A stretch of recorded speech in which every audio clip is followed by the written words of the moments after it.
Je sais pourquoi je suis entrepreneur aujourd'hui. Je suis entrepreneur parce que j'adore apprendre et me mettre constamment dans cette situation d'humilité forcée où il faut se dire bah là, je maîtrise pas, je dois apprendre des meilleurs.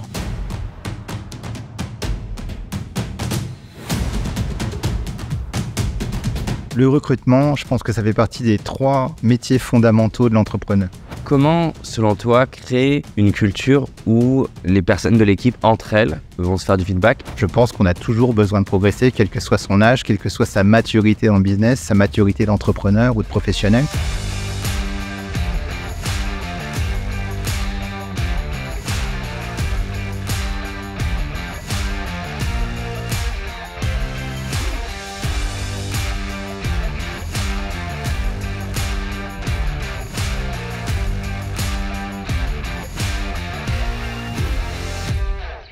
Est-ce que tu peux te présenter un petit peu rapidement sur ton parcours, Ah, bien sûr. l'expérience précédente qu'on va bien creuser et la nouvelle qu'on va aussi creuser? Ma particularité, c'est que je suis né dans une île du Pacifique qui s'appelle la Nouvelle-Calédonie, qui est une île française, qui est de l'autre côté de la Terre. Et par contre, j'ai grandi tout près des volcans français, au centre de la France, pas loin d'une ville qui est le berceau d'une marque très célèbre de pneus, qui s'appelle Michelin. Et donc, j'ai vécu à Clermont-Ferrand toute mon enfance et mon adolescence. C'est là que j'ai passé mon bac et c'est là aussi que j'ai intégré mon école de commerce. Ok. Je suis très attaché à cette région, c'est pour ça que je fais une petite digression là-dessus. Et c'est une part importante de mon parcours, pour plein de raisons, évidemment. Qu'est-ce que tu aimes dans cette région? Moi, j'aime l'attachement, en fait, à cette nature qui est à la fois fascinante et forte.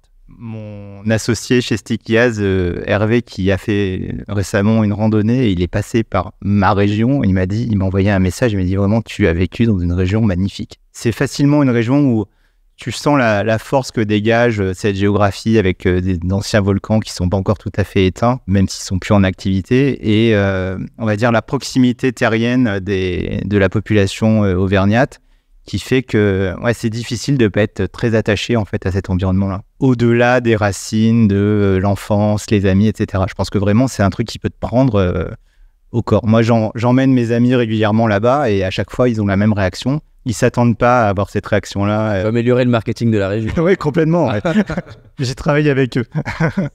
Et donc voilà, épisode Clermont. Ensuite, grâce aux relations qu'avait l'école commerce de Clermont, avec pas mal d'universités américaines, j'ai pu faire un MBA à Georgia Tech, à Atlanta. En fait, c'était important dans mon développement parce que c'était au tout début des années 90, mais en fait, c'est un moment où Internet débutait. Et donc, j'ai découvert, en arrivant sur le campus américain, à Georgia Tech, j'ai découvert ce qu'était qu'un email, parce qu'on m'a dit, tiens, on va te filer un email avec un point édu. J'ai dit, qu'est-ce que c'est que ça? Wow. En fait, ça a été le début de un petit peu mon aventure dans le monde Internet. Ça a créé une forme de fascination pour la tech, ça. Déjà, c'est dingue de se dire qu'il y a un moment où il n'y avait pas d'internet, où on n'avait pas de téléphone, bon, c'est mobile. Ça crée une curiosité en tout cas. Surtout que Georgia Tech, c'est une université plutôt connue pour sa spécialisation en tech et en computer science. Je suis resté 1 an. C'était une année très très intense parce que l'échange était fait de cette manière. Je vais prendre 75% des crédits que tu dois acquérir en 2 ans pour un MBA en 1 année. Tu rajoutes là-dessus l'accent du sud des États-Unis avec lequel il faut se familiariser. C'est une expérience intense, mais c'était fabuleux. Tu as dû ressortir quasiment bilingue en 1 an comme ça. Ah, tu ressors bilingue. J'ai beaucoup monté mon niveau en basket aussi, parce que c'est une université connue en basket et à l'époque, je jouais pas mal. En plus, à cette époque-là, Michael Jordan, il devait être dans la phase vraiment... C'était l'année de son retour, en fait. Quand il est revenu avec le numéro 45, j'ai eu la chance de le voir jouer en live. Donc, je n'étais pas très près, je n'étais pas à 2 mètres de lui, mais je l'ai vu, et rien que de le voir, même à une distance, quand tu es au fond d'un stadium et que lui, il est sur le terrain, tu peux reconnaître que c'est lui, c'est ça qui est dingue. Ça, c'est une expérience marquante qui fait que le sport, ça a toujours été aussi un marqueur important dans mon développement d'homme et d'entrepreneur. J'ai enchaîné avec une dizaine d'années dans les grands groupes, dans les télécommunications. Donc là, j'ai développé des compétences de super vendeur à l'international, en ce qu'on appelle le B2B. Donc on a des grosses sociétés avec des contrats très importants pour leur business. Quand tu dis super vendeur, c'est dans le sens que tu faisais partie des meilleurs vendeurs de... Je sais pas, c'est pas à moi de le juger ça. En tout cas, je faisais partie de ces spécialistes de la vente à des grosses sociétés où quand tu te retrouves à vendre ce qu'il y a de plus important pour eux parce que c'est ce qui leur permet de faire du business. En l'occurrence, je vendais à des opérateurs télécoms leurs infrastructures de télécommunications. Donc au tout début, le montage des réseaux mobiles, les tout premiers, le GSM, Et ensuite, tout ce qui était réseau haut débit pour qu'on ait tous Internet à la maison. Ça, c'est des infrastructures qu'il fallait vendre aux opérateurs. C'est crucial pour eux et c'est des ventes très, très complexes et très stratégiques. Donc, j'ai appris à faire ça, super vendeur, parce que à l'époque, c'était les métiers probablement les plus à la pointe en termes de technologie. On était un petit peu à la frontière entre ce qu'on connaît maintenant comme start-up et la haute technologie, avec vraiment de la grande innovation dans les solutions que tu vends. C'était un peu dans cet environnement c'est même complètement cet environnement que j'ai fait mes classes, quoi. Et ensuite, me retrouver dans cet environnement-là, je me suis dit qu'il y avait une étape ultime que j'aurais aimé franchir, c'était de devenir entrepreneur. J'ai toujours eu cette flamme en moi où je me disais, tiens, quitte à prendre des risques, à travailler énormément, à être très engagé dans ton travail, pourquoi pas le faire pour toi et tenter le pari qui me paraissait être le pari ultime, c'est de travailler pour soi, entre guillemets, même si on ne travaille jamais vraiment pour soi quand on a des actionnaires, etc. Donc c'est ce qui m'a mené à ensuite monter ma première boîte Sticky Ads en 2009 dans le domaine de la publicité et des médias. Et puis aujourd'hui, de remonter notre société, puisque j'ai vendu la première en 2016. Et là, maintenant, je me relance dans un autre pari entrepreneurial, différent du premier. Moi, je suis entrepreneur, c'est un petit peu la conclusion de l'intro. Je sais pourquoi je suis entrepreneur aujourd'hui. Je suis entrepreneur parce que j'adore apprendre et me mettre constamment, on va dire, dans cette situation d'humilité forcée où il faut se dire, là, je maîtrise pas, je dois apprendre des meilleurs et je veux être le meilleur dans un domaine nouveau. C'est ce qui me pousse à être entrepreneur et à aimer ça, en fait. J'aimerais qu'on revienne sur ta rencontre avec SmartClip en 2009 et Jean-Pierre Fumagalli, et qui vous fait une promesse. Tu peux en parler ? Ouais, écoute, quand on a monté Sticky Ads en 2009, très très tôt, je rencontre mon associé, je suis avec mon associé Hervé. On rencontre un acteur de l'industrie de la pub et des médias qui a la même ambition que Sticky Ads, c'est-à-dire devenir le leader européen de ce qu'on appelait la publicité vidéo à l'époque, pour faire très simple. Il demande à nous rencontrer, en fait. SmartClip, c'est une société allemande qui avait déjà envisagé de venir en France pour lancer son activité. Et vu qu'il nous avait identifié comme aussi un acteur qui pouvait se monter dans le domaine, il a demandé à nous rencontrer. Tu es content à ce moment-là de te dire, tiens, il veut nous rencontrer ? Ouais, c'est flatteur. Je suis content et intrigué. Ça flatte l'ego, évidemment, parce que tu es au début d'une aventure. Effectivement, c'est moins d'1 an que tu es monté et tu as un acteur du marché qui a déjà quelques années d'antériorité dans le business, qui a pas mal de crédibilité aussi dans l'entrepreneuriat et dans la publicité digitale.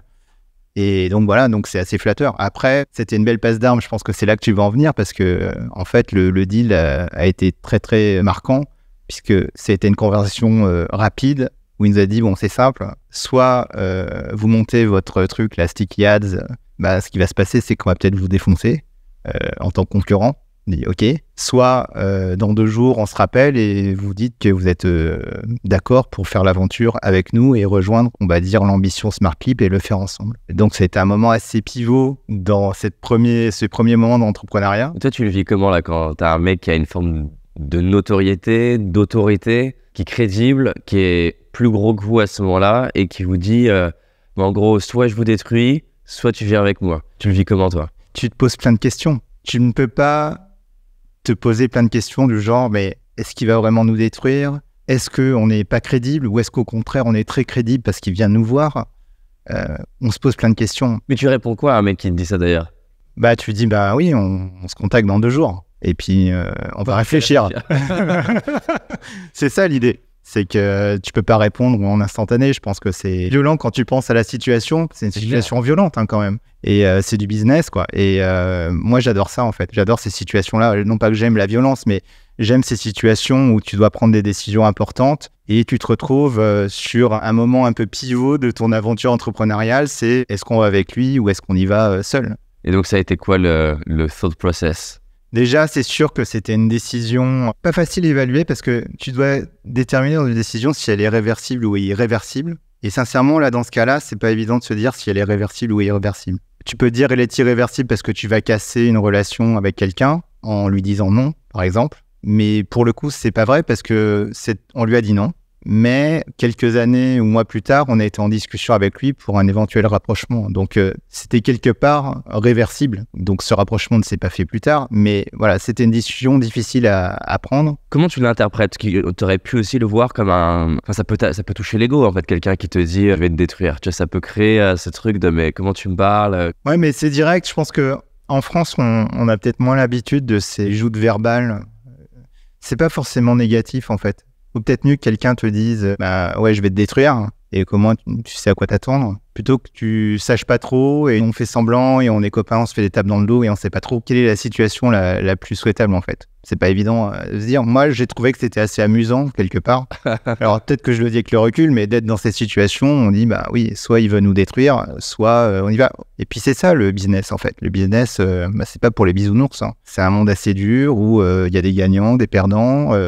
Et cette décision-là, moi j'adore en reparler, c'est amusant que tu prennes cet exemple. Le saut de process, ça a été avec mon associé qui savait pas de lui non plus. Hein. Il dit « Qu'est-ce qu'on fait, Gilles ?» Et au bout de 2 jours, on n'avait pas décidé, on n'avait même pas parlé avec mon associé. Il dit « Qu'est-ce qu'on fait ?» Je dis « Écoute, moi je pense qu'on a toutes les armes pour y aller, quoi. » Donc pour y aller, c'est-à-dire pour aller au conflit, au combat. Et dans ta tête, aller au conflit, ça peut vouloir dire les détruire? Ça peut vouloir dire les détruire, bien sûr. Bon, après, dans un marché en forte croissance. Il y a de la place pour plusieurs acteurs. Exactement. Donc, la destruction, bon, c'était plus une vue de l'esprit qu'autre chose. Mais dans ce cas-là, je suis pas sûr que c'était très applicable. Mais d'ailleurs, ça, c'est une question que je trouve complexe parce que j'entends un petit peu tous les sons de cloche et je ne sais pas en plus à chaque fois quel est le niveau de sincérité là-dedans parce qu'en France, on a du mal avec la notion de guerre. C'est quoi, toi, ta vision de cette notion de concurrence, en fait, dans le sens... Parce que t'as 2 côtés du spectre. T'as ceux qui disent « Non, mais la concurrence n'existe pas. Il y a de la place pour tout le monde. » Et à l'autre côté du spectre, « Winner take it all. Et tu vas avoir un gagnant que des perdants. » C'est quoi, toi, ta vision là-dedans, en fait? Il y a 2 thèmes dans ce que tu évoques. Alors, le premier thème, je vais t'en parler, c'est la concurrence, effectivement. Pour moi... Dans des environnements start-up où tu commences ton business, tu es en train de définir ce que tu vas vraiment proposer comme proposition de valeur à tes clients, à quels clients. Il n'y a pas vraiment de concurrence qui tienne. C'est-à-dire, à la fois, tout le monde est concurrent et personne n'est concurrent. Donc, j'ai plutôt tendance à me dire que personne n'est concurrent parce que tant que tu n'as pas une situation où tu as déjà des clients, un business installé qui grossit très vite, tu n'as pas vraiment de concurrence. Le deuxième thème que tu évoques, c'est la notion de conflit en France. Moi, j'ai mis plusieurs années dans ma carrière professionnelle à comprendre que le conflit, c'était quelque chose d'extrêmement bénéfique. C'est quelque chose que je dis régulièrement à mes équipes. C'est Ray Dalio qui disait que le thoughtful disagreement, c'est une valeur très importante dans une équipe. Et je pense effectivement que c'est très, très important. C'est une situation d'inconfort où on se pose vraiment les bonnes questions, en fait. C'est oui, est-ce qu'on est concurrent, pas concurrent pour l'histoire de SmartClip? C'est est-ce que je dis que je suis pas d'accord avec mon boss ou avec mon collègue ou je le dis pas? En fait, il faut le dire tout le temps. Je pense que c'est très bon d'argumenter, de contre-argumenter et puis de se développer, de se forger une opinion commune sur où on va comment. Et pour reboucler la boucle avec cet exemple SmartClip, ça nous a permis, avec mon associé, de se dire dans quelle disposition on était par rapport à la concurrence, au business qu'on allait monter et à la volonté, à l'énergie qu'on souhaitait y mettre. Ouais, c'est clair que c'est un super test pour mesurer ta motivation. Ah oui. C'est au bout d'un moment, c'est qu'est-ce qu'on veut? Quel est l'objectif? Si tu as peur d'aller au combat, c'est difficile d'être dans le business, difficile d'être dans le sport de haut niveau. Enfin, c'est quelque part la fondation de beaucoup de choses. Bon, Ray Dalio, moi, c'est une grosse source d'inspiration pour moi. J'adore cette idée.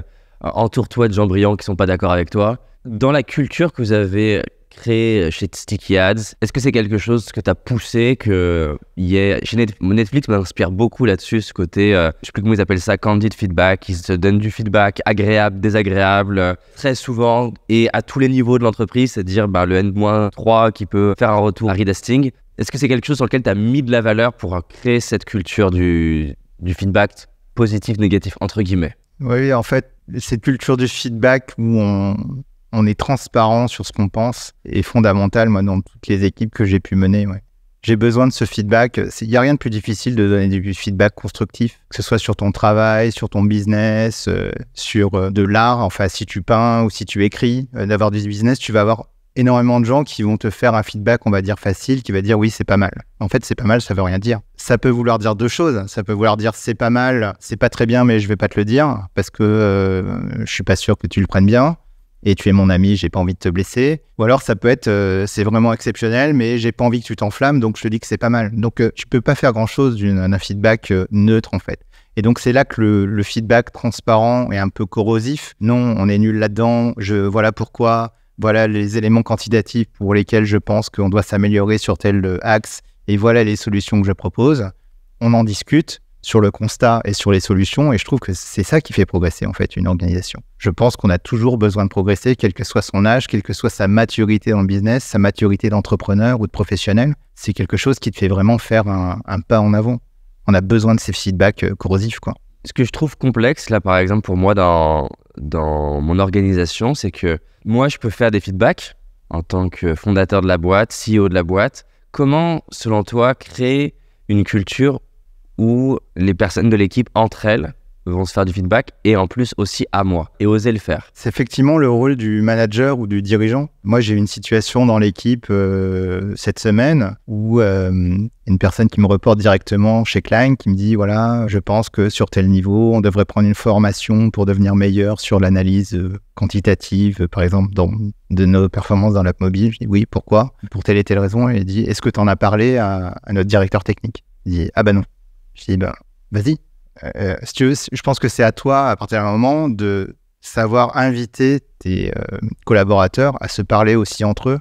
Tu te rends compte encore plus dans le monde d'aujourd'hui où on a vécu de manière plus ou moins forcée des situations de travail à distance, à inviter au dialogue permanent. C'est ce qu'il y a de plus dur et plus important, je pense, pour créer de la cohésion. C'est inviter cette communication permanente, pas simplement de haut en bas, mais aussi en horizontal dans ton équipe. Une question qui m'intéresse, je trouve que le recrutement, c'est un sujet qui est, je trouve, hyper complexe. Et il y a beaucoup d'entrepreneurs autour de moi qui, en fait, mettent très peu de valeur sur ça. Dans ton bouquin, tu dis qu'à un moment donné, il faut trouver un CTO. Dénicher la perle rare peut s'avérer long et difficile. Comment trouver un bon CTO? Et en sachant que je le vois autour de moi, pour ceux qui n'ont pas une expérience tech, tu peux vite avoir un développeur qui est très moyen, mais parce que c'est un langage que tu comprends pas, il te dit oui mais je vais faire ça, ça, ça, et tu te dis ah oui il est expert.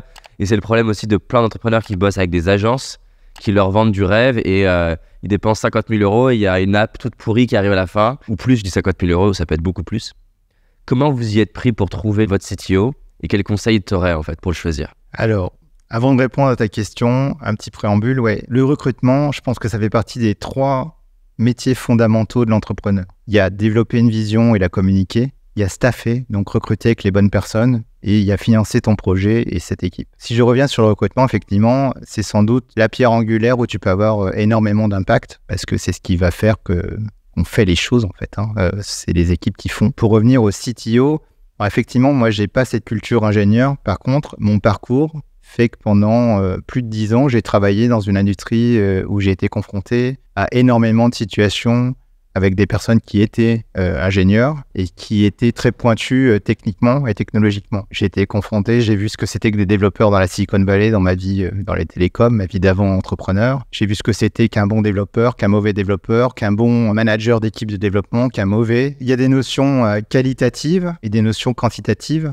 Qualitatif, moi personnellement, j'adore ces développeurs qui sont capables de vulgariser à outrance la complexité du travail qu'ils réalisent en prenant des analogies, en prenant tout un tas d'exemples qui vont savoir expliquer même à ma maman, s'il faudrait, ce qu'ils sont en train de faire. Et ça, pour toi, c'est un bon indicateur? Ouais, c'est un très bon indicateur. Ça dénote d'une maîtrise technique. Un ingénieur, c'est quelqu'un qui connaît à la fois les couches hautes et basses du travail de développement et il va être capable de te faire une adaptation du discours et du langage qu'il utilise avec toi pour t'expliquer des choses très compliquées en termes très simples. Et après, quantitatif, c'est les données qui te permettent d'apprécier le parcours du profil CTO que tu as en face de toi.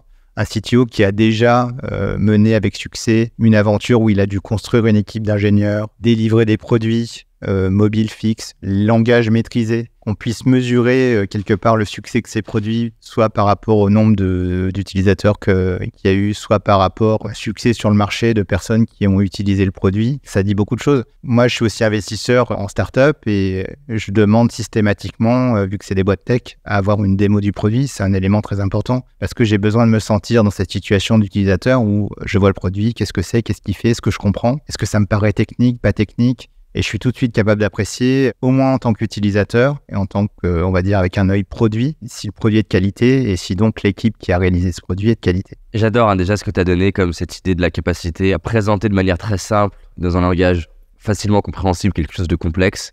Et de l'autre côté, quelle est la réelle expérience du CTO? Tu peux me raconter, vu que c'est encore plus récent, comment tu t'y es pris là pour trouver? Est-ce que tu as rencontré plusieurs personnes? Est-ce qu'il y a eu à un moment donné des choix à faire entre 2 ou 3 personnes? Voilà, ça m'intéresse que tu me donnes plus de détails sur le choix du CTO. Parce que je pense que c'est un sujet, aujourd'hui, même dans des industries non tech, je pense que tu as de plus en plus forcément un CTO pour utiliser toutes les startups qui existent, les API entre elles, créer une infrastructure qui soit la bonne.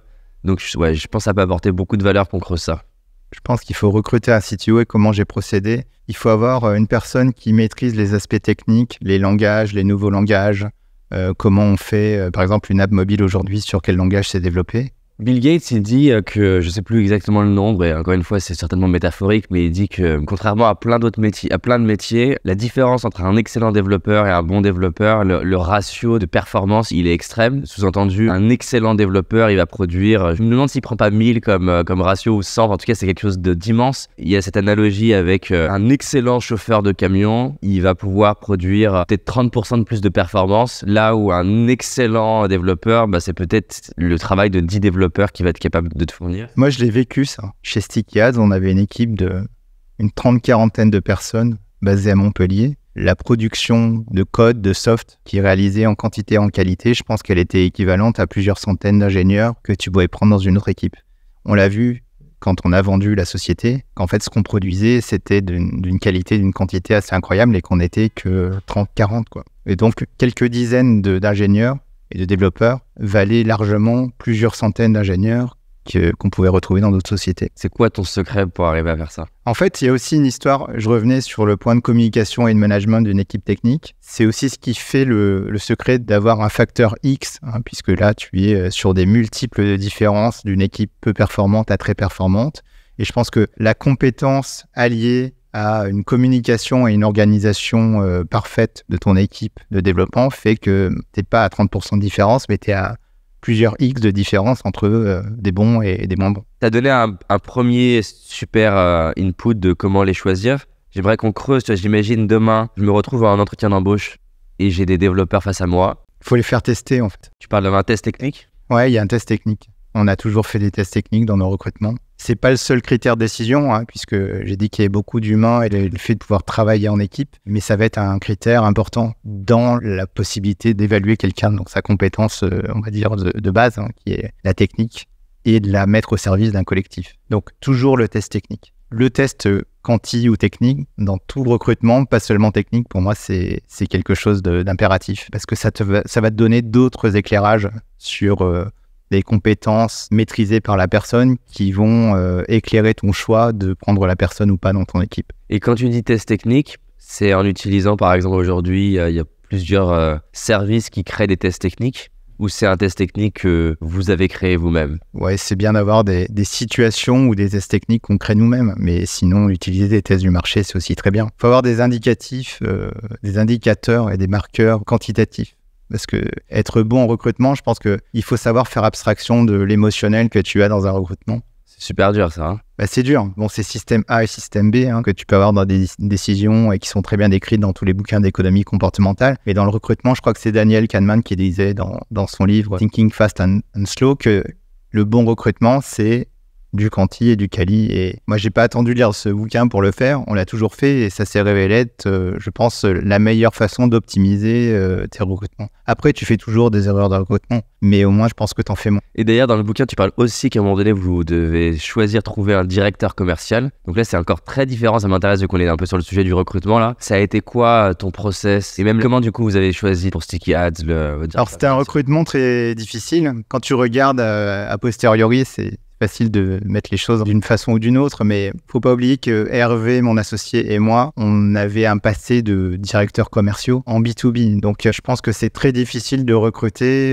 des personnes qui étaient peut-être des profils comme toi il y a quelques années. Et donc, ça met une exigence et une attente plus élevée. Donc, on a mis très longtemps à trouver notre directeur commercial. C'est quoi déjà, selon toi, un super directeur commercial? Un super directeur commercial, c'est une combinaison de choses. C'est l'aspect exécution du commercial, signer des contrats et pérenniser ces contrats et le faire en équipe, puisque c'est directeur commercial. Donc, tu n'es pas un loup solitaire. Il faut que tu arrives à créer une dynamique d'équipe où tout le monde est bon dans l'équipe. Il y a l'aspect delivery, livraison, je vends, je dépasse mes objectifs, je sais me fixer des objectifs, je sais donner un statut sur où je me trouve par rapport à ces objectifs, à la fois seul, moi, directeur commercial, et à la fois en équipe. En tant que directeur commercial, il signait lui-même des contrats. Ben oui, de toute façon, quand tu es directeur commercial, c'est très bien de garder le contact avec ses clients, parce que tu te rends compte des objections qu'on peut te soumettre, tu te rends compte comment il faut y répondre, puis il y a forcément des deals qui ont plus de valeur que d'autres, qui sont plus stratégiques. Et là, je pense que le client va avoir une attente de voir le directeur commercial et peut-être un peu moins le commercial. C'est normal. Là, je recherche un directeur commercial et je veux éviter le côté, et je pense que c'est une erreur de pas mal d'entrepreneurs, le côté mouton à 5 pattes. Ça m'intéresse d'avoir ta lecture parce que tu vois, dans les besoins qu'on va avoir au niveau sales, il y a un enjeu, ce que tu as décrit, de construire l'équipe, l'idée, mettre en place, gamifier, créer une culture de performance au sein de l'équipe. Ça, c'est un besoin. Il y a un besoin de choisir, de paramétrer, d'implémenter un CRM. Donc, par exemple, nous, on est plus parti pour aller vers HubSpot. Ouais. Vu qu'on a un côté très consumer. Et là, je me dis, j'ai besoin de quelqu'un qui est quand même bien câblé système et qui va pouvoir bosser avec l'équipe tech pour automatiser un maximum de choses. Surtout que moi, j'aime bien cette culture de l'automatisation. Et puis, je me disais, tiens, il y a les clients qu'on a, mais je suis sûr que quelqu'un qui a une forte dimension commerciale peut identifier en discutant avec les clients des nouvelles opportunités de croissance qu'on ne voit pas forcément. Il y avait un côté un peu bizdev. Et j'arrivais pas à savoir, est-ce que je suis en train de chercher en fait quelqu'un c'est pas une personne, c'est plusieurs. C'est quoi ta lecture? En sachant que que le côté souvent sales de base, c'est pas un côté très système que je décrivais. Maintenant, c'est un poste de directeur, donc ça m'intéresse d'avoir ta vision là-dessus. Moi, je pense qu'il faut hiérarchiser tes besoins. Moi, dans ta situation, peut-être que je me demanderais, est-ce que c'est pas plus important déjà de réaliser le métier de base qui est de vendre et d'être performant dans la vente? Effectivement, aujourd'hui, c'est impossible d'être bon vendeur et de ne pas savoir maîtriser au moins un outil de sales, que ce soit HubSpot ou Salesforce ou autre chose. Mais la base, c'est déjà de réaliser d'être bon vendeur, quoi. Ça, c'est avant tout le compromis où il n'y en a pas, en fait. Il n'y a pas de compromis. C'est le fondamental où j'aurai le moins de compromis. Sur la maîtrise des outils de gestion des ventes, le CRM, c'est quand même bien d'avoir quelqu'un qui est lettré, literate, on va dire, par rapport à ces outils de CRM, qui en a utilisé, qui sait les utiliser. Mais j'ai pas forcément besoin de quelqu'un qui soit excellentissime. Bon, il s'est trouvé que chez Sticky Ads, on a trouvé la personne qui savait faire les deux. Mais si Jean, à qui je pense, ne savait pas faire cette gestion commerciale, c'était un peu plus gênant, mais c'était pas forcément grave. Et donc, vous auriez fait comment, du coup? Ça aurait donné quel modèle? Ça aurait été plus difficile parce que c'est de toute façon quelque chose que tu dois faire en tant que société et d'équipe. Donc, si ton directeur commercial ne le fait pas, il faut que la personne à qui il reporte le fasse. Ou que tu aies quelqu'un dans l'équipe qui soit chargé, dans son équipe, de mettre les choses dans l'ordre et de ranger la chambre, comme on dit. Et donc, de savoir donner un forecast, de savoir donner un état des ventes et de le mettre sous forme organisée et intelligible par n'importe qui. Parce que de toute manière, quand tu as des actionnaires, il va falloir communiquer ces avancements-là. Donc, c'est important. Après, sur l'aspect BizDev, je pense que c'est encore, tu l'as dit dans le bon ordre, ça vient encore après parce que ce sont des conversations, en fait, qui font que tu vas comprendre le besoin sous-jacent, pas forcément exprimé clairement par ton client, où tu pourras amener de la valeur. Ou alors, ça va être des moments, on va dire, pivots, qui font que tu comprends qu'il y a autre chose à faire. Chez Sticky Ads, pour être très concret, prendre un exemple, on avait commencé par un métier, on va dire, avec des fonctionnalités où on leur permettait de vendre leur propre inventaire publicitaire, donc aux chaînes télé, etc., avec la technologie qu'on leur apportait. Et au bout d'un moment, il y a pas mal de nos clients qui nous ont dit on est vraiment très contents de ce qu'on fait ensemble. Et on leur a dit qu'est-ce qu'on peut faire en plus. Mais c'est pas forcément le directeur commercial qui leur a posé la question, c'est nous les dirigeants et le directeur commercial. Et c'est là qu'ils nous ont suggéré 2 idées de fonctionnalités de business sur lesquelles on pouvait faire encore plus. Et c'est plus toi qui l'as fait ça? C'est plus un travail d'équipe, on va dire, moi et l'équipe. C'est une prise de conscience de OK, comment on va plus loin et comment on peut le faire. Ça vient encore après et c'est pas des moments qui arrivent finalement si fréquemment que ça. Il faut se les poser régulièrement ces questions, mais pour revenir au fondamental, au quotidien, le commercial et le directeur commercial doivent se lever avec une notion de performance et d'enquiller du deal en fait. Il y a 3-4 ans, on a fait face à un problème de taille qui me frustrait énormément. On stagnait vers les 4 millions d'euros de chiffre d'affaires et je comprenais pas comment m'en sortir. jusqu'à ma rencontre avec Marc Simoncini où j'ai réalisé qu'un super entrepreneur, c'était pas quelqu'un qui était une machine en marketing, mais quelqu'un qui était une machine à recruter des talents. Et par hasard, en appelant la directrice du recrutement d'une des licornes françaises, elle m'a dit: j'ai entendu parler d'un outil dont l'investisseur principal de Notion, qui est un outil que j'adore, a investi dedans. Cet outil, il s'appelle HB. Et quand je l'ai testé, il y a 4 choses que j'ai vraiment adoré avec eux. La première, c'est qu'ils sont vraiment exceptionnellement bons pour construire du reporting et des dashboards qui sont vraiment clairs et arriver à extraire la data que j'avais besoin. La deuxième chose, c'est que souvent les outils de recrutement permettent de juste faire l'ATS et de gérer la relation d'un candidat qui vient de postuler, mais qu'il fallait utiliser d'autres outils de recrutement qui peuvent coûter jusqu'à $3000 par employé pour pouvoir faire ce qu'on appelle du sourcing. Et là, ils étaient en train de construire une extension sourcing inclus dans le package global. La troisième chose qui était importante pour moi, c'est que je sais que les équipes ont du mal à utiliser un outil qui est pas facile et intuitif à utiliser, et ils ont mis un énorme effort dans l'UX et l'UI, c'est intuitif. Et la quatrième chose qui était importante pour moi, c'est d'avoir une API publique ouverte qui permette d'automatiser un maximum de choses. On s'est obsédé là-dessus, ce qui nous a permis de pouvoir absorber, alors qu'on avait une équipe de recrutement que de 2 personnes, on a reçu plus de 50 000 candidatures l'année dernière. T'imagines, quand tu es une boîte comme nous de 60, c'est hyper dur à gérer. Mais on a pu automatiser des filtres automatiques, des relances automatiques, on peut avoir des systèmes d'alerte pour savoir si on n'a pas géré un candidat, pour préformater la manière de recruter les personnes en fonction de chaque poste. Bref, c'est dingue. HB, on l'utilise maintenant depuis plus de 6 mois et franchement, c'est en train de nous permettre de créer de la talent density. Et donc, je t'invite à regarder dans la description, regardez HB, c'est vraiment un outil incroyable. Aujourd'hui, Paradox, c'est quasiment 10 millions d'euros de chiffre d'affaires et je pense qu'on a mis en place le système de recrutement qui va nous permettre d'aller jusqu'aux 100 millions de chiffre d'affaires. Donc, HB, gros coup de cœur.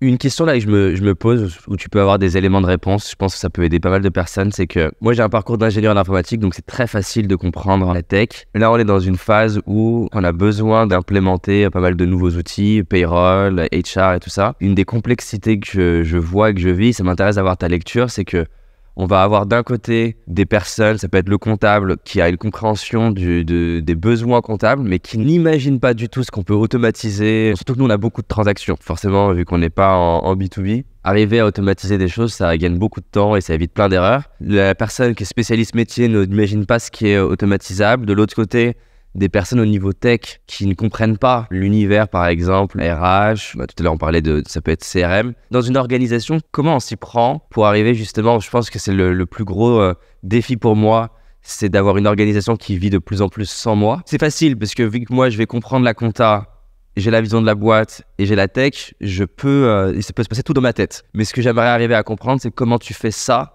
mais avec des personnes qui bossent ensemble. Et quelles sont les bonnes personnes? Je ne sais pas si je suis très clair dans ma question, mais ça m'intéresse d'avoir ta lecture là-dessus. Alors, je vais te dire, tel que j'ai compris de ta question, on parle un peu du scale et d'automatisation de tâches. Moi, je pense qu'il y a un moment pour se poser la question d'automatisation et vu la manière dont tu décris ça, ça a l'air d'être très positif. Quand tu te poses la question de « Ah, mais notre process est trop fastidieux, il n'est pas automatisé et on commence à avoir beaucoup de clients et j'aimerais pouvoir en traiter plus ou traiter ceux que j'ai actuellement mieux », bah, ça veut dire que tu es arrivé à un moment où, on va dire, la manière empirique de faire les choses, sans automatisation, arrivait à sa limite. Donc, c'est toi qui te rends compte de cette situation. Effectivement, en général, c'est pas forcément la personne qui est en charge de l'activité elle-même qui va venir et proposer une amélioration. Ça peut, mais c'est pas forcément le cas.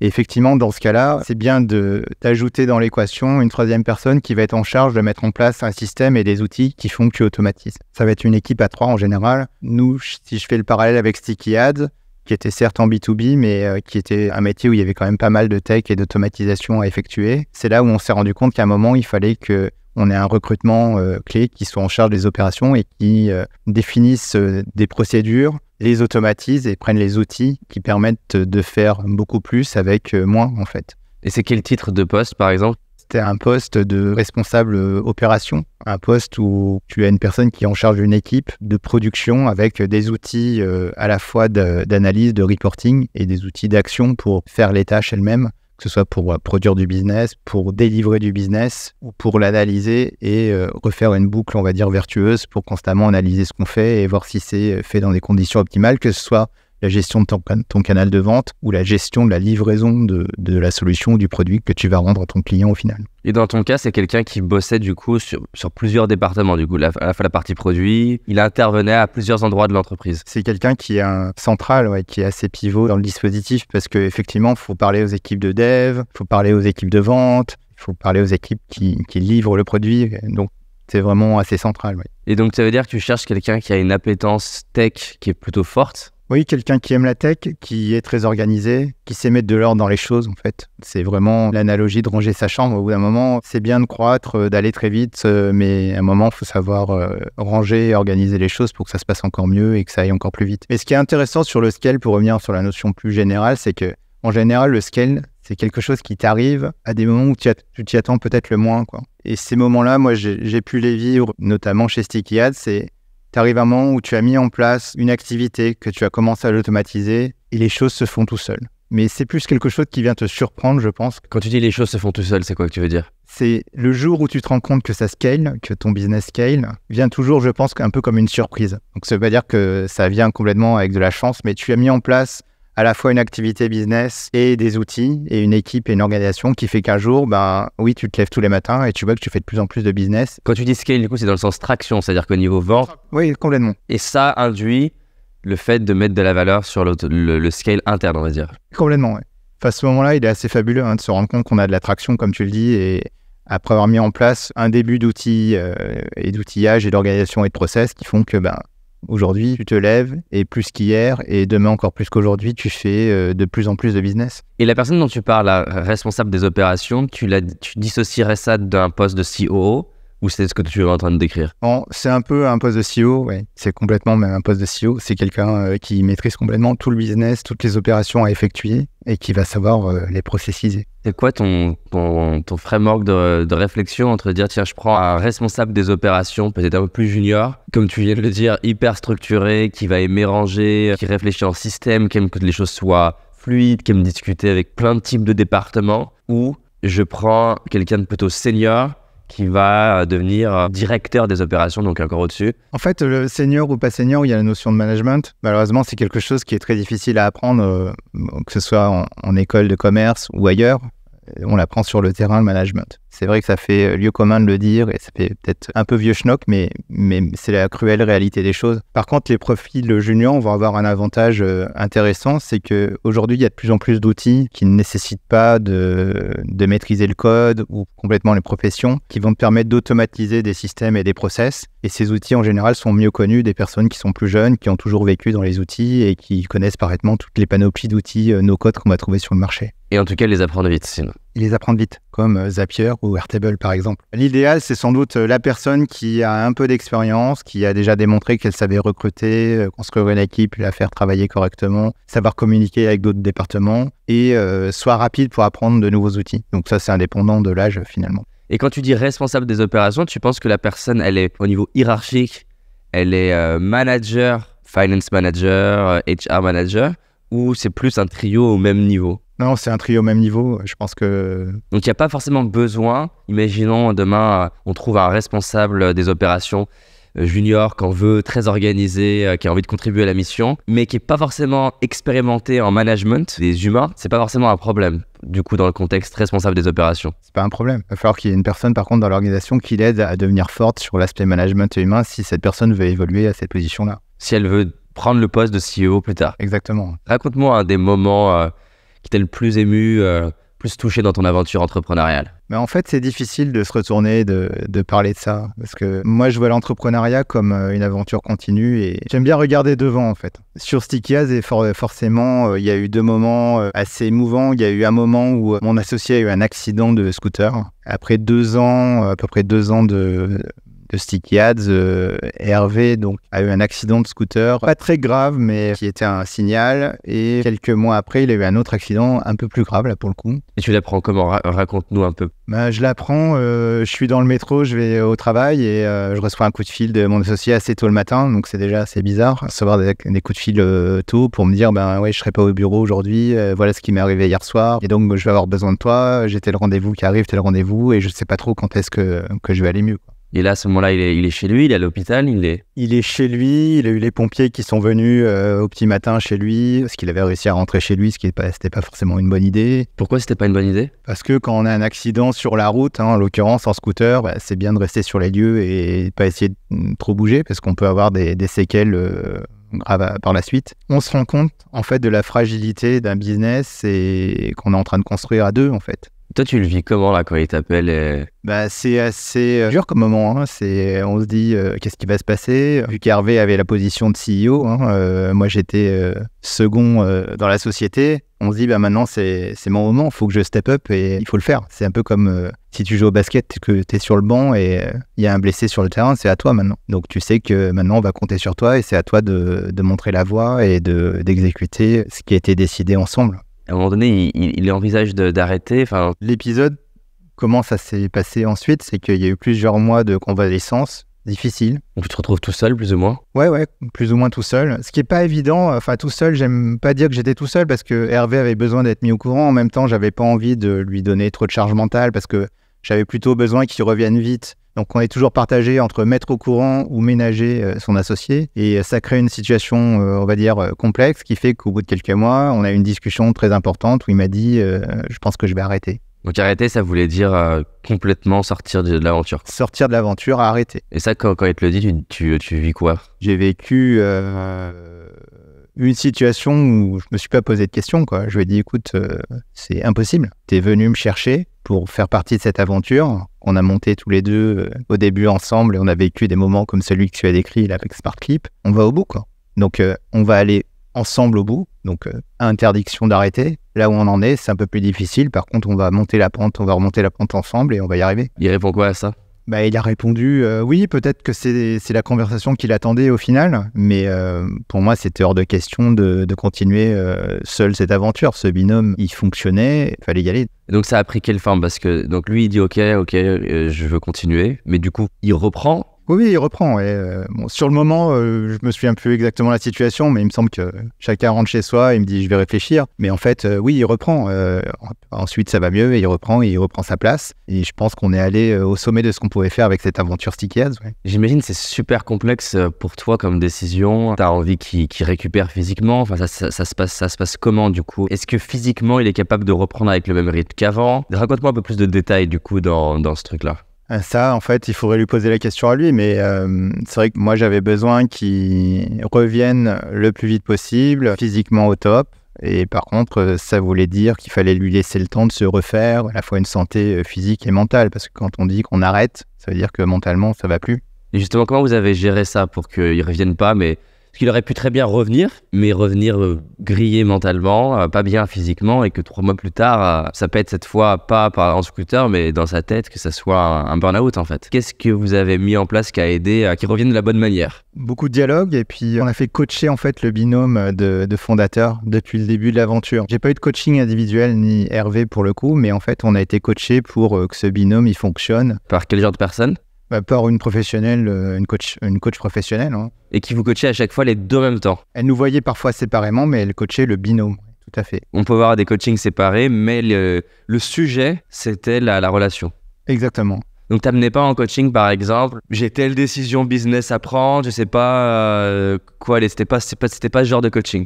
Non, c'était plutôt comment décider ensemble, comment fonctionner ensemble, comment mieux se connaître et puis comment, pour cette situation, revenir au top avec un binôme soudé et fort. Après, ce qu'on a démontré avec cet événement, c'était sans doute la résilience de notre organisation et notre binôme. Même s'il y avait un problème, là, en l'occurrence physique, sur l'un des associés fondateurs, ça pouvait continuer et on a réussi à ressouder le binôme et à partir encore plus fort après. Ce coaching, ça a démarré à quel moment de l'aventure? Assez tôt. Je vais dire à peu près 1 an après qu'on ait lancé la société. C'est quoi en fait qui vous fait décider de faire ça? Enfin, raconte-moi un petit peu. Qui nous fait décider de faire ça? Mon associé, je le connaissais parce qu'on avait travaillé ensemble auparavant, mais dans des situations où on était salarié d'une organisation.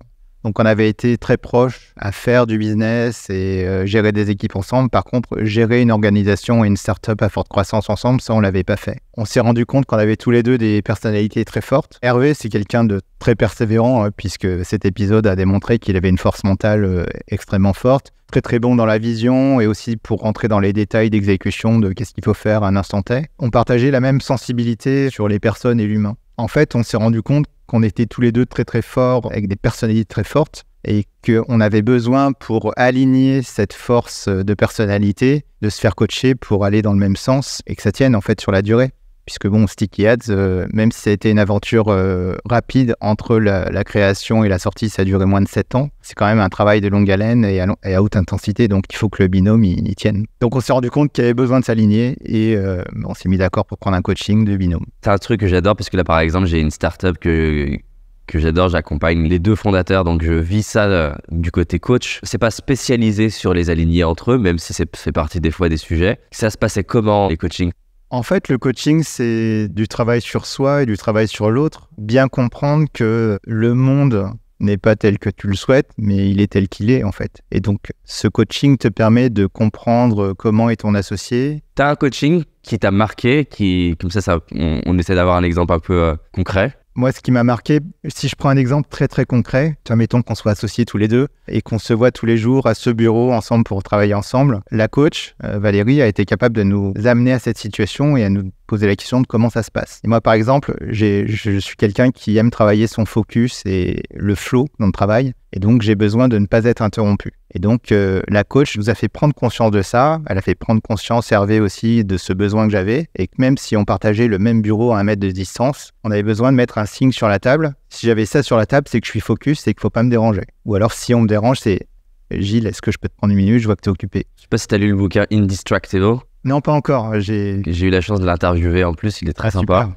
Et justement, il dit que le simple fait qu'on te demande est-ce que je peux te déranger, en fait, ça va te sortir du flow et tu vas mettre, je sais plus combien c'est, 15 minutes derrière à revenir dans l'état mental dans lequel tu étais. Et donc, justement, c'est très drôle parce qu'il propose une idée qui est très similaire à ce que tu viens de décrire, qui est d'utiliser des signes physiques pour alerter ton environnement. Par exemple, sa femme, elle met une couronne, je sais plus quoi, de fleurs, qui veut dire à ses enfants, la maman, elle est en mode deep work. Ça m'a fait vraiment écho avec ce bouquin.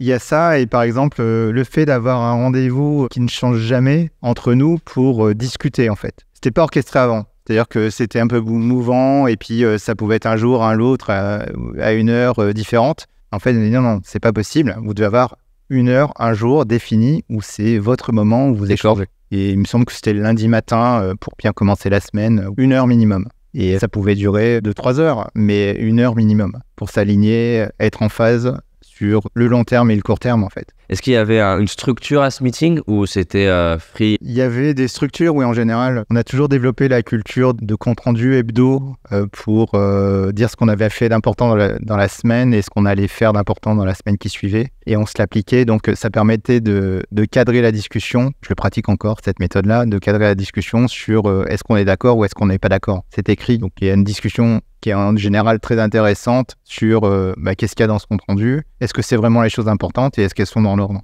Tu te limites à un nombre de points? Non, pas forcément. Mais s'il y a trop de points, ça dénote un petit problème de priorité. S'il y a 3 priorités, 5 maximum pour une semaine, c'est déjà beaucoup. Voilà, des choses vraiment très très concrètes, quoi. Et c'est des choses plutôt de l'ordre d'actionnables ou de livrables? Par exemple, si tu prends les ventes, est-ce que c'est le nombre d'appels que j'effectue ou est-ce que c'est le nombre de ventes que j'ai gagnées? En fait, ce qu'on veut, c'est toujours le livrable. Mais par contre, c'est très difficile de mettre un objectif sur le livrable parce qu'il y a plein d'impondérables qui font que tu peux ne pas livrer. Donc, je pense que c'est intéressant de mettre des objectifs quand tu raisonnes à la semaine ou sur du court terme, sur ce qu'on appelle l'input. Combien tu as besoin de faire de rendez-vous pour avoir ton stratégie, ouais.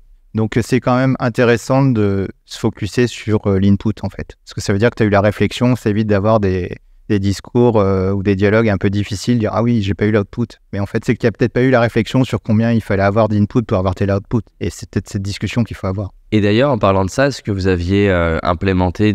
Il y a des très beaux bouquins là-dessus. Je suis un grand lecteur. Hein, donc, il y a les OKR ou OKR. Tu as un autre bouquin qui s'appelle 4 Disciplines of Execution qui donne un autre modèle. Est-ce que vous avez implémenté ce genre de framework en interne pour créer de l'exécution? Pas vraiment, parce qu'on gérait du très bon compte. Tu vois, on avait plus de croissance des ventes sur un compte consigné qu'une problématique d'empiler les nouveaux comptes et de faire de l'abattage. La typologie des comptes qu'on adressait, c'était des grands médias. Il fallait les signer, donc on a des objectifs là-dessus, mais on n'a pas besoin d'avoir un abattage avec une production quotidienne de nombre de rendez-vous, etc., etc. On n'avait pas eu besoin de faire ça, en fait. C'était pas forcément important de le faire. Nous, on fait la transition, je sais pas si tu connais ClickUp. C'est un nouvel Asana, moderne, encore plus moderne, et ils ont poussé l'automatisation. Là, ils sont, je sais pas, 2-3 ans, ils sont devenus une licorne.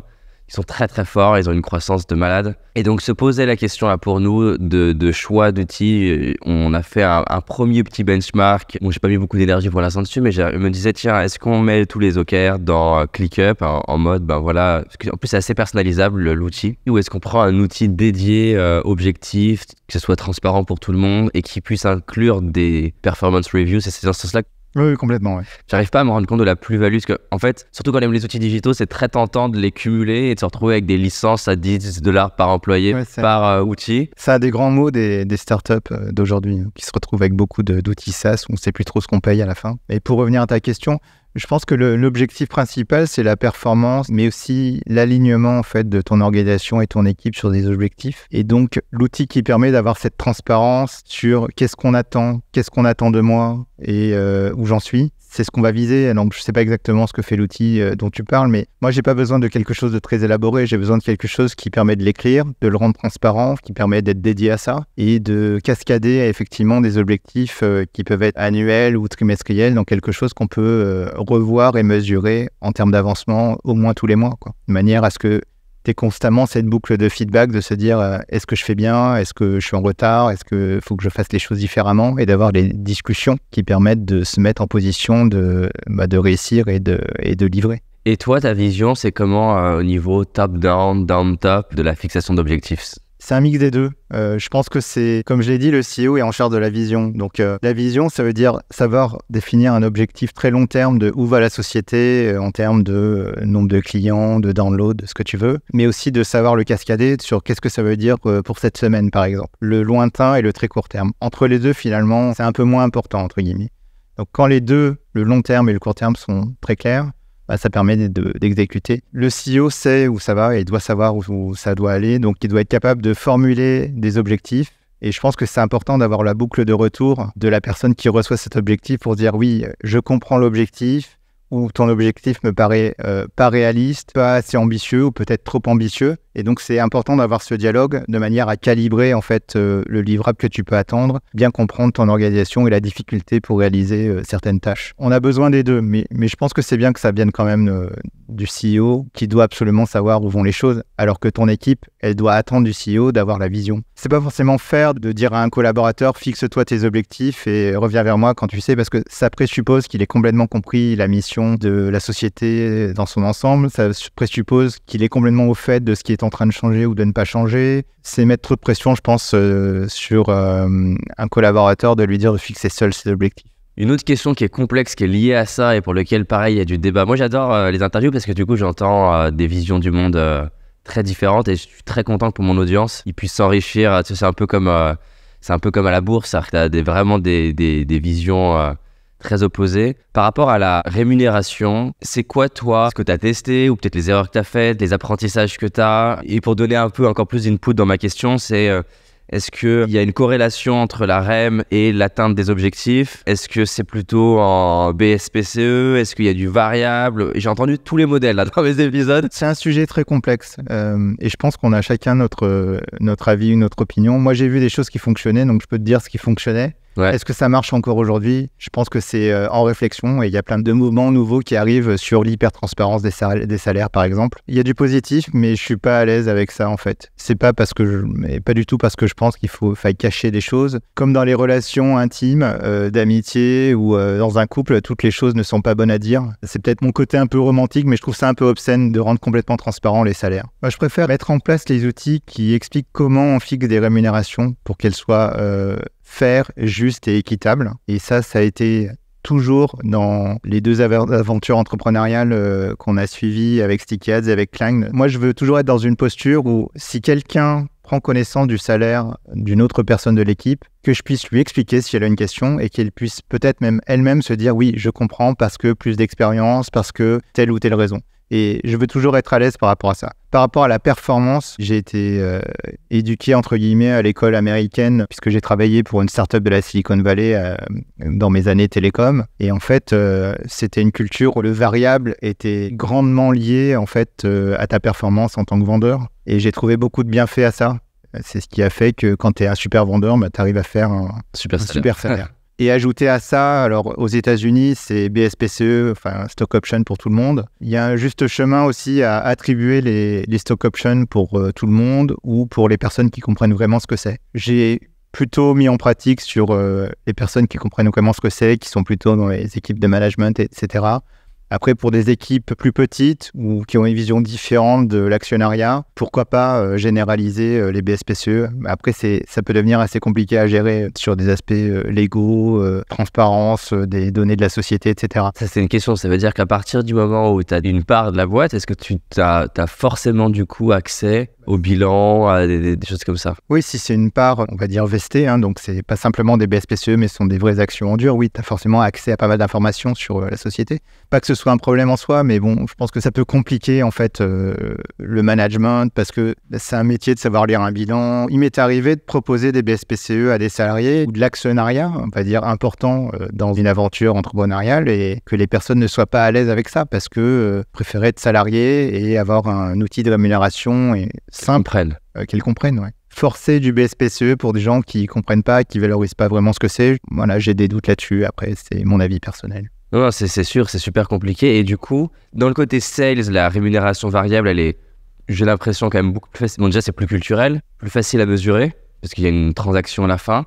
Est-ce que toi, ce côté variable sur performance, tu l'appliques dans tous les départements? On a essayé de l'appliquer dans tous les départements. Il y a des départements où c'est plus difficile quand même. Les départements techniques, c'est plus difficile d'avoir une rémunération variable avec du quantitatif mesuré sur l'output de code, sur les fonctionnalités que tu livres. La qualité du code, c'est assez difficile. Je préfère gérer ça en objectif OKR, comme on le disait. Voilà, par exemple, sur une app mobile, c'est au moins une release par semaine. Je préfère le gérer en OKR, mais pas forcément lié à la rémunération. Pas forcément parce qu'il peut se trouver que une semaine, on a une fonctionnalité qui est livrable en moins d'une semaine et puis parfois cette fonctionnalité où on va prendre le temps de la développer entièrement et elle va prendre 2 semaines. Parce que ce que je trouve super dur moi, avec la REM, c'est que l'intention de base de l'entrepreneur, c'est souvent de motiver et qu'il y a plein de modèles qui au final s'avèrent générer plus de problèmes et de motiver les mauvais comportements en plus. Et ça évolue beaucoup en fait ces derniers temps. C'est pour ça que tu n'as pas une réponse unique sur comment on rémunère les équipes dans les startups qui se disent à la pointe de ce qu'il faut faire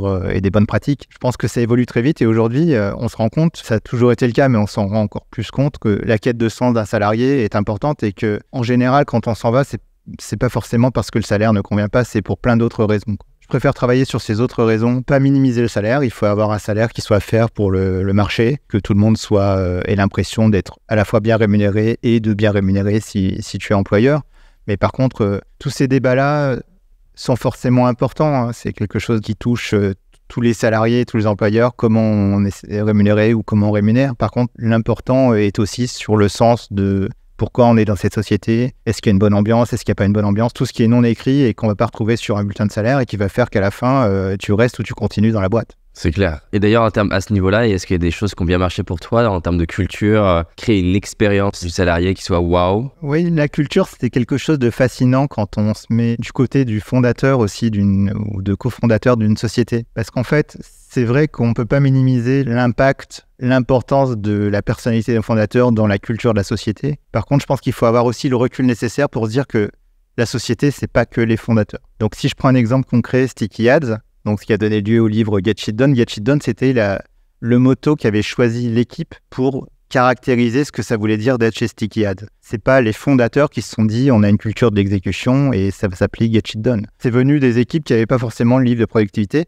mais qui valorisaient le fait que de se sentir bien chez Sticky Ads à l'époque, c'était d'avoir cette culture d'exécution et de réussir à délivrer et de le faire ensemble. Ce que je voulais dire, c'est que moi j'ai été assez instrumental chez Sticky Ads pour définir de manière, on va dire, un peu démocratique, en laissant s'exprimer tout le monde sur quelles sont les valeurs, qu'est-ce que ça veut dire de travailler à la société, et de laisser un peu la main. On avait même fait un vote, on avait donné 10 maximes à la fin qui définissaient ce que ça voulait dire chez Sticky Ads, mais c'est les salariés qui les ont choisis et qui ont voté en fait. C'est pas le management ou les cofondateurs qui se sont dit bon, ça va être ci et ça. Parce que je pense que si tu le fais comme ça ne veut rien dire en fait. Donc bien laisser s'exprimer ces équipes et essayer d'écouter ce qu'elles veulent dire en fait. Question courte, réponse courte. Un de tes livres préférés? Un livre business et si tu en as d'autres. J'ai adoré le livre de Daniel Kahneman, prix Nobel d'économie sur Thinking Fast and Slow. C'est un livre qui est intelligent, complexe, qui a beaucoup d'exemples, qui fait vraiment comprendre comment raisonne l'être humain et ce qui permet de prendre une bonne décision. Donc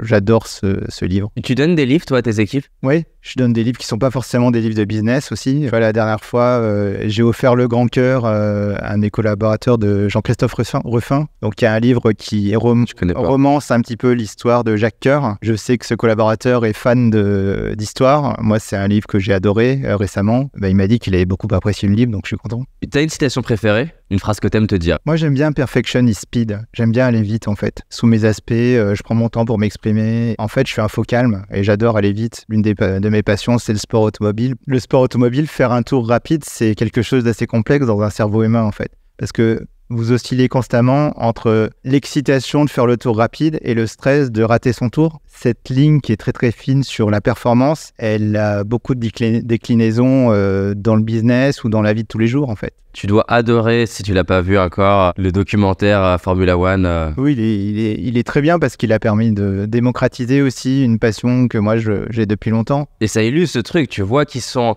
S'ils veulent trop aller vite... ils peuvent perdre la course, totalement. Complètement, et puis on voit que c'est un travail d'équipe aussi, parce qu'on a tendance à mettre sur un piédestal les pilotes, qui ont un métier effectivement qui les met en avant, mais il y a des équipes de plusieurs centaines de personnes derrière eux. Ouais, moi j'adore ce documentaire, on pourra en parler d'ailleurs. Est-ce qu'il y a un mauvais conseil que tu penses qu'on donne trop souvent aux entrepreneurs? Il y a 2 conseils que j'aime pas trop aux entrepreneurs. Le premier, c'est qui est d'aller trop vite en fait, de fail fast et learn fast. Je trouve que c'est bien, mais je pense que c'est bien aussi dans le métier d'entrepreneuriat qui est difficile d'apprendre ce que c'est que la persévérance. Il y a quand même énormément de succès récents sur le marché qui ont fonctionné au bout de plusieurs années. Nous, chez Stickaz, on l'a connu. Pendant 3 ans, on avait un bon business, mais il est devenu un business avec beaucoup de scale et de super croissance au bout de 3 ans. Donc, on a mis 3 ans à trouver. Je crois que Notion, l'outil de gestion de connaissances dans une équipe que beaucoup de startups utilisent aujourd'hui, ils ont mis 4 ans à trouver ce qu'on appelle le product market fit. Donc, ce conseil qui vise à essayer une chose pendant 1 mois ou 2 ou 3 et puis passer à autre chose, je trouve que c'est dommage, on perd beaucoup d'énergie là-dedans. Moi, ce que j'aime pas aussi, c'est le fake it until you make it. Ça me dérange de vendre quelque chose qui n'existe vraiment pas et une promesse dont on n'est pas sûr qu'on va pouvoir l'honorer. Ça me dérange fondamentalement. Pour moi, c'est pas quelque chose qui est forcément un bon conseil. Même si je pense qu'elle a dû rendre service à pas mal d'entrepreneurs qui ont réussi grâce à ça, je suis pas sûr que ce soit un conseil qui fonctionne tout le temps. Est-ce que tu as une app préférée? Moi, j'adore courir parce que ça me permet de me retrouver, de réfléchir. J'utilise Strava, qui est une app qui a une histoire assez particulière puisque je crois que c'est Lance Armstrong qui avait réussi à faire un record. C'est une app qui s'adressait aux cyclistes avant de s'adresser aux runners. Il avait réussi un record sur un sommet aux États-Unis et quelqu'un l'avait battu à plate couture un jour, ce qu'il pouvait voir dans Strava. Ce qui a rendu l'app populaire, c'est que Strava fait la recherche de la personne qui avait battu Lance Armstrong. Il dit c'était pas possible. Et en fait, oui, cette personne avait triché. Donc, ça m'a fait découvrir Strava, cette petite anecdote. Je l'ai utilisée et j'aime beaucoup cette app qui s'adresse à la fois à des populations de marathoniens de 50 ans et à la fois à des jeunes pratiquants de sport qui ont 20 ans, qui a l'air de convenir à des populations finalement très très diverses. Tu dors combien d'heures en moyenne? J'ai eu une période où je dormais pas beaucoup, j'avais pas besoin de plus de 5 ou 6 heures de sommeil. Maintenant, je fais attention à mieux dormir et je trouve que ça me réussit mieux. Combien d'heures? Je sais pas. Avec 7 heures, je suis très très bien aujourd'hui. C'est quoi un des meilleurs conseils business qu'on t'ait donné? Moi, je pense que le meilleur conseil business qu'on m'ait donné ou que je puisse donner, c'est qu'en fait, le business, c'est de l'apprentissage en fait. Toujours se dire qu'on ne sait pas, ça paraît très antique en fait. Ça vient de Platon, mais se dire que l'humilité ou la sensibilité est une force en fait. Quelqu'un qui reconnaît ses faiblesses ou qui reconnaît qu'il est moins bon à un moment donné, je pense que c'est une grande preuve de force. Je sais pas si c'est un conseil qu'on m'a donné, mais en tout cas, moi, c'est le conseil que j'adore donner et que je l'applique au quotidien. Eh ben écoute, merci Gilles, c'est un super échange. Merci en tout cas. Merci à toi David.